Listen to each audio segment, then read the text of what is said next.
എല്ലാവർക്കും സ്വാഗതം. +1 കെമിസ്ട്രിയിലെ States of matter എന്ന ചാപ്റ്ററിലെ അടുത്ത ക്ലാസ്സാണിത്. ഇന്നത്തെ ക്ലാസ്സിൽ നമ്മൾ എക്സ്പ്ലെയിൻ ചെയ്യാൻ ഉദ്ദേശിക്കുന്നത് രണ്ട് കാര്യങ്ങളാണ്. അതിൽ ഒന്നാമത്തെ കാര്യം സെക്കൻഡറി ഫോഴ്സ് എന്നറിയപ്പെടുന്ന അല്ലെങ്കിൽ വാണ്ടർവാൾസ് ഫോഴ്സ് എന്നറിയപ്പെടുന്ന ചില ഇന്ററാക്ഷൻസ് ആണ്. അതിലൊന്ന്. ഇനി മറ്റൊന്ന്, ഒരു ഐഡിയൽ ഗ്യാസ് ഇക്വേഷൻ ഉപയോഗിച്ച് ഡെൻസിറ്റി എങ്ങനെ കാൽക്കുലേറ്റ് ചെയ്യാം എന്നുള്ളത്. നമുക്കറിയാം, ഈ പ്രൈമറി ഫോഴ്സ് എന്നറിയപ്പെടുന്നത് അല്ലെങ്കിൽ പ്രൈമറി ഇന്ററാക്ഷൻസ് എന്നറിയപ്പെടുന്നത് ionic bond, covalent bond, coordinate bond പോലുള്ള ഇന്ററാക്ഷൻസ് ആണ്. അത് കൂടാതെ വരുന്ന സെക്കൻഡറി ഫോഴ്സുകളെ പറ്റിയാണ് നമ്മൾ ഇന്ന് സംസാരിക്കാൻ ഉദ്ദേശിക്കുന്നത്.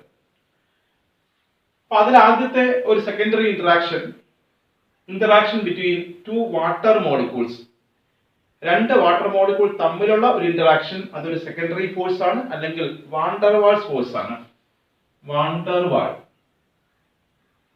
വാണ്ടർവാൾസ് ഇക്വേഷൻ നമ്മൾ കേട്ടിട്ടുണ്ട്. ഇത് വാണ്ടർവാൾസ് ഫോഴ്സ് ആണ്. ശരി. ഇനി അതുപോലെ ഒരെണ്ണം, ഒരു വാട്ടർ മോളിക്യൂളും ഒരു നോബിൾ ഗ്യാസും തമ്മിലുള്ള ഇന്ററാക്ഷനെയും നമുക്ക് സെക്കൻഡറി ഇന്ററാക്ഷൻ എന്ന ഒരു കാറ്റഗറിക്കകത്ത് ഉൾപ്പെടുത്താം.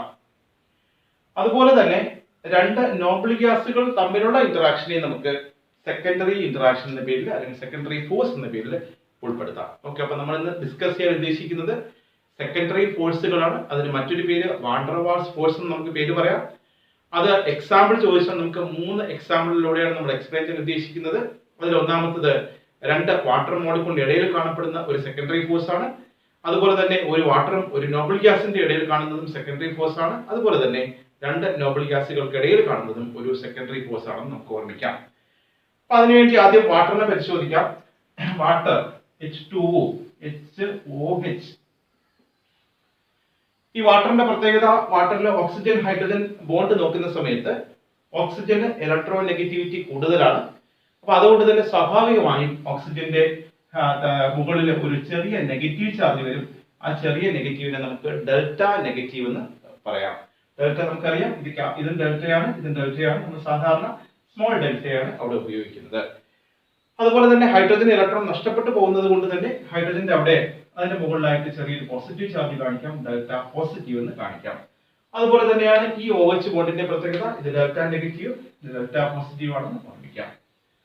അപ്പൊ എങ്കിൽ ഒരു വാട്ടർ റെപ്രസെന്റ് ചെയ്യാൻ ആവശ്യപ്പെട്ടാൽ നമുക്ക് ഇങ്ങനെ റെപ്രസെന്റ് ചെയ്യാം. HOH എന്ന് എഴുതിയിട്ട് ഓക്സിജന്റെ മുകളിലായി ചെറിയൊരു നെഗറ്റീവ് ചാർജ് ഡെൽറ്റ മൈനസ്, ഹൈഡ്രജന്റെ മുകളിൽ ചെറിയൊരു പോസിറ്റീവ് ചാർജ് ഡെൽറ്റ പ്ലസ്, ഇവിടെയും ഡെൽറ്റ പ്ലസ്. അപ്പൊ ഞാൻ പറഞ്ഞു, രണ്ട് വാട്ടറിന് ഇടയിലുള്ള ഇന്ററാക്ഷൻ ആണ്. ഒരു വാട്ടർ കൂടെ കാണിക്കാം, HOH. അതും ഇതുപോലെ തന്നെ delta minus, delta plus, delta plus. Okay. ഇനി അടുത്ത രണ്ടാമത്തെ എക്സാമ്പിൾ പറയുന്ന സമയത്ത് interaction between water and noble gas ആണ്. അപ്പൊ അതിനുവേണ്ടി ഒരു നോബിൾ ഗ്യാസ് പരിശോധിച്ചാൽ, നോബിൾ ഗ്യാസ് നമുക്കറിയാം, ഇപ്പൊ ഹീലിയം, നിയോൺ പോലുള്ള ആൾക്കാർ, ഒരു ന്യൂക്ലിയസ് ഉണ്ട്, ഇലക്ട്രോൺ റിവോൾവ് ചെയ്യുന്നുണ്ട്. പക്ഷേ ഒരു മോളിക്യൂളുമായിട്ട് അല്ലെങ്കിൽ മറ്റൊരാളുമായിട്ട് ഒരു കോൺടാക്ട് വരുന്ന സമയത്ത് ഈ ഇലക്ട്രോണിന്റെ ലൊക്കേഷൻ അല്ലെങ്കിൽ ഇലക്ട്രോണിന്റെ റിവോൾവിങ്ങിന് ചെറിയൊരു വ്യത്യാസം വരുന്നുണ്ട്. അത് ഇങ്ങനെയാണ് റിവോൾവ് ചെയ്യുന്നത്. അതായത് പോസിറ്റീവ് ഇങ്ങനെ വെച്ചിട്ട് ഇലക്ട്രോണുകൾ ഇങ്ങനെ റിവോൾവ് ചെയ്യും. സാധാരണ noble gas nucleus electron revolve ചെയ്യുന്നുണ്ട്. പക്ഷേ മറ്റൊരാളുമായിട്ട് കോൺടാക്ട് വരുന്ന സമയത്ത് അതിന്റെ റെവല്യൂഷൻ, ഇലക്ട്രോൺ റെവല്യൂഷൻ ഇങ്ങനെ മാറുന്നു എന്ന് ഓർമ്മിച്ചോണം. അപ്പൊ എങ്കിൽ ഒരു നോബിൾ ഗ്യാസ് കാണിക്കാൻ പറഞ്ഞാൽ ഞാൻ ഇതുപോലെ കാണിക്കാം, ഇതുപോലെ പ്ലസ് ഇലക്ട്രോൺ. ഇനി വാട്ടർ കാണിക്കാൻ HOH. വാട്ടറിന്റെ ഓക്സിജന്റെ മുകളിൽ ഒരു ഡെൽറ്റ മൈനസ് ഉണ്ട്, ഇവിടെ ഡെൽറ്റ പ്ലസ് ഉണ്ട്, ഡെൽറ്റ പ്ലസ്. ഓക്കെ. അപ്പോൾ നമുക്ക് പുതുതായി പഠിക്കേണ്ടത് സെക്കൻഡറി ഫോഴ്സുകളാണ് അല്ലെങ്കിൽ വാണ്ടർവാൾസ് ഫോഴ്സ് ആണ്. അതിനുവേണ്ടി എക്സാമ്പിൾ, ഒന്നാമത്തെ example interaction between two water molecule കാണിച്ചു, പഠിക്കുന്നുണ്ട്. രണ്ടാമത്തെ interaction between water and noble gas വരച്ചു വെച്ചു. അടുത്തത് interaction between two Noble gases. ഒരു നോബിൾ ഗ്യാസ് ഇങ്ങനെ കാണിക്കാം, അടുത്ത നോബിൾ ഗ്യാസ് ഇങ്ങനെ കാണിക്കാം. ഓക്കെ. ഇനി ആ ഇന്ററാക്ഷൻ കാണിക്കാം. സെക്കൻഡറി ഫോഴ്സ് ആയതുകൊണ്ട് ഡോട്ടഡ് ലൈൻ ഉപയോഗിച്ച് ഇന്ററാക്ഷൻ കാണിക്കണം. സോ സെക്കൻഡറി ഫോഴ്സ് ആയതുകൊണ്ട് ഈ നെഗറ്റീവും ഈ പോസിറ്റീവും തമ്മിൽ ഒരു ചെറിയൊരു ഇന്ററാക്ഷൻ. ഓക്കെ. അതുപോലെ തന്നെ ഈ നെഗറ്റീവ് ഈ പോസിറ്റീവ്, അതുപോലെ ഈ നെഗറ്റീവ് ഈ പോസിറ്റീവ്. ഓക്കെ, അപ്പൊ എന്തായാലും ശരി, എക്സാമ്പിൾ അറിയാം, അതിനെ പടം ഉപയോഗിച്ച് വരച്ച് കാണിക്കാൻ നമുക്ക് അറിയാം. ഇനി ഇതിന് പേരിടണം. അതിൽ വാട്ടറിനെ നമുക്കറിയാം, വാട്ടറിൽ 2 പോൾസ് ഉള്ളത് കൊണ്ട് വാട്ടറിനെ കണ്ടാൽ നമുക്ക് ഡൈപോൾ എന്ന് പറയണം. അതേസമയം നോബിൾ ഗ്യാസിൽ ഡൈപോൾ ഇല്ല, ആ ഡൈപോൾ ഉണ്ടായി വന്നതാണ്. മറ്റൊരാളായിട്ട് കോണ്ടാക്ട് ചെയ്യുന്ന സമയത്ത് ഡൈപോൾ ഉണ്ടായി വന്നതുകൊണ്ട് നോബിൾ ഗ്യാസിൽ കാണപ്പെടുന്ന ഇതിനെ നമ്മൾ ഇൻഡ്യൂസ്ഡ് ഡൈപോൾ എന്ന് പറയാം. Induced dipole. ഓക്കെ, അപ്പൊ എങ്കിൽ വാട്ടറിന് ഞാൻ പറഞ്ഞു, വാട്ടറിനെ കണ്ടാൽ ഡൈപോൾ എന്ന് പറയണം. നോബിൾ ഗ്യാസിനെ കണ്ടാൽ ഡൈപോൾ അല്ലാതെ ഇൻഡ്യൂസ്ഡ് ഡൈപോൾ ആണ്. സോ ഇവിടുത്തെ ഈ ഇന്ററാക്ഷന് പേരിടാം. വാട്ടറിനെ കണ്ടാൽ ഡൈപോൾ ആണ്, സോ ഡൈപോൾ. അടുത്ത് വീണ്ടും വാട്ടർ കാണുന്നുണ്ട്, അപ്പൊ വീണ്ടും ഡൈപോൾ ഇന്ററാക്ഷൻ. അപ്പൊ സെക്കൻഡറി ഫോഴ്സിൽ ഒന്നാമത്തെ ഐറ്റത്തിന് പേരിട്ട് കഴിഞ്ഞു, അത് ഡൈപോൾ ഡൈപോൾ ഇന്ററാക്ഷൻ ആണ്. എക്സാമ്പിൾ ചോദിച്ചാൽ പറയണം ഇന്ററാക്ഷൻ ബിറ്റ്വീൻ 2 വാട്ടർ മോളിക്യൂൾസ്, അത് വരച്ച് കാണിക്കാനും അറിയാം. ഇനി ഇവിടുത്തെ പേര് നോക്കിയാൽ വാട്ടറിനെ കണ്ടാൽ ഡൈപോൾ എന്ന് പറയണം, നോബിൾ ഗ്യാസിനെ കണ്ടാൽ ഇൻഡ്യൂസ്ഡ് ഡൈപോൾ ആണ്. സോ അതുകൊണ്ട് തന്നെ ഇത് dipole induced dipole, dipole interaction. Okay, അതേസമയം ഇവിടെ 2 നോബിൾ ഗ്യാസുകളാണ്, അപ്പൊ അതിനെ വിളിക്കേണ്ട പേര് ആദ്യത്തതും ഇൻഡ്യൂസ്ഡ് ഡൈപോൾ ആണ്, രണ്ടാമത്തതും ഇൻഡ്യൂസ്ഡ് ഡൈപോൾ ആണ്. ഓക്കെ, അപ്പൊ നമുക്ക് ഒന്നാമത്തെ ചോദ്യം ചോദിച്ചു നോക്കാം. ഏതൊക്കെയാണ് സെക്കൻഡറി ഫോഴ്സുകൾ എന്ന് ചോദിച്ചാൽ നിങ്ങൾ പറയണം. ഒന്ന് ഡൈപോൾ ഡൈപോൾ ഇന്ററാക്ഷൻ, ഇന്ററാക്ഷൻ. രണ്ടാമത്തത് ഡൈപോൾ ഇൻഡ്യൂസ്ഡ് ഡൈപോൾ ഇന്ററാക്ഷൻ. മൂന്നാമത്തത് induced dipole induced dipole interaction. അതിൽ അവസാനം പറഞ്ഞിരിക്കുന്ന induced dipole induced dipole interaction മറ്റൊരു പ്രത്യേകതയുണ്ട്. ഇതിന് തന്നെയാണ് ലണ്ടൻ ലണ്ടൻ ഡിസ്പേഴ്സീവ് ഫോഴ്സ് എന്നും അറിയപ്പെടുന്നത്. ലണ്ടൻ ഡിസ്പേഴ്സീവ് ഫോഴ്സ് എന്നോ ഡിസ്പേഴ്സൺ ഫോഴ്സ് എന്നോ അറിയപ്പെടുന്നത് ഈ പറഞ്ഞിരിക്കുന്ന induced dipole induced dipole interaction എന്നറിയാം. നമുക്കറിയാം സ്വാഭാവികമായിട്ടും ഡിസ്റ്റൻസ് കൂടുന്ന സമയത്ത് ഡിസ്റ്റൻസിന് ഞാൻ 6 എന്ന് റെപ്രസെന്റ് ചെയ്താൽ ഡിസ്റ്റൻസ് കൂടുന്നതനുസരിച്ച് ഇവർ തമ്മിലുള്ള ഫോഴ്സ് കുറയുന്നുണ്ട്. So force inversely proportional to distance ആണെന്ന് അറിയാം.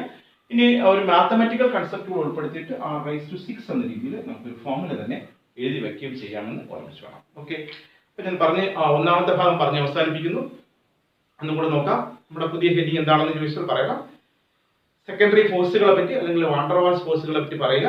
അത് 3 എണ്ണം ഉണ്ട്. ഏതൊക്കെയെന്ന് ചോദിച്ചാൽ പറയണം.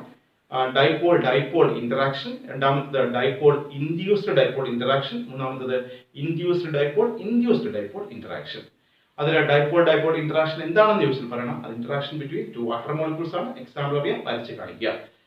രണ്ടാമത്തത് ഡൈപോൾ ഇൻഡ്യൂസ്ഡ് ഡൈപോൾ ഇന്ററാക്ഷൻ എന്താണെന്ന് ചോദിച്ചാൽ interaction between water and noble gas, അത് വരച്ച് കാണിക്കാം. മൂന്നാമത്തത് induced dipole induced dipole interaction, അത് മറ്റൊരു പേരുണ്ട് ലണ്ടൻ ഡിസ്പേഴ്സീവ് ഫോഴ്സ് എന്ന് പറയാം. Force inversely proportion to distance ആണെന്ന് നമുക്ക് അറിയാം. എന്നിട്ട് എക്സാമ്പിൾ ആയിട്ട് ഇന്ററാക്ഷൻ ബിറ്റ്വീൻ 2 നോബിൾ ഗ്യാസ് എന്ന് വരച്ച് കാണിച്ചു കൊടുത്താൽ മതി. ഓക്കെ, ഒന്നാമത്തെ ഭാഗം ഇത്രയേ ഉള്ളൂ. രണ്ടാമത്തെ ഭാഗം നമുക്ക് ഡെൻസിറ്റി കാൽക്കുലേറ്റ് ചെയ്യാം.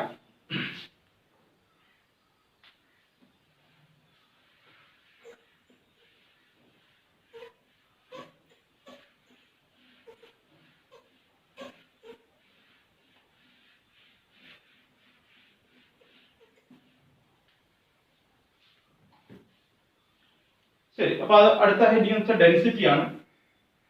ഡെൻസിറ്റി കാൽക്കുലേഷൻ ആണ്. ഐഡിയൽ ഗ്യാസ് ഇക്വേഷൻ ഉപയോഗിച്ച് ഡെൻസിറ്റി കാൽക്കുലേറ്റ് ചെയ്യാം. സോ നമുക്കറിയാം PV = nRT ആണെന്ന് അറിയാം. ഇനി നമ്പർ കണ്ടുപിടിക്കാൻ ഉപയോഗിക്കുന്ന formula mass W/m, molecular mass. W എന്ന് വെച്ചാൽ മാസ് ആണ് അല്ലെങ്കിൽ വെയിറ്റ് ആണ്. m എന്ന് വെച്ചാൽ മോളിക്കുലർ മാസ് ആണ്. ഇനി ഒന്ന് അറേഞ്ച് ചെയ്യുന്നു. PV = n ന് പകരം ഇത് കൊടുക്കാം, W/m × RT.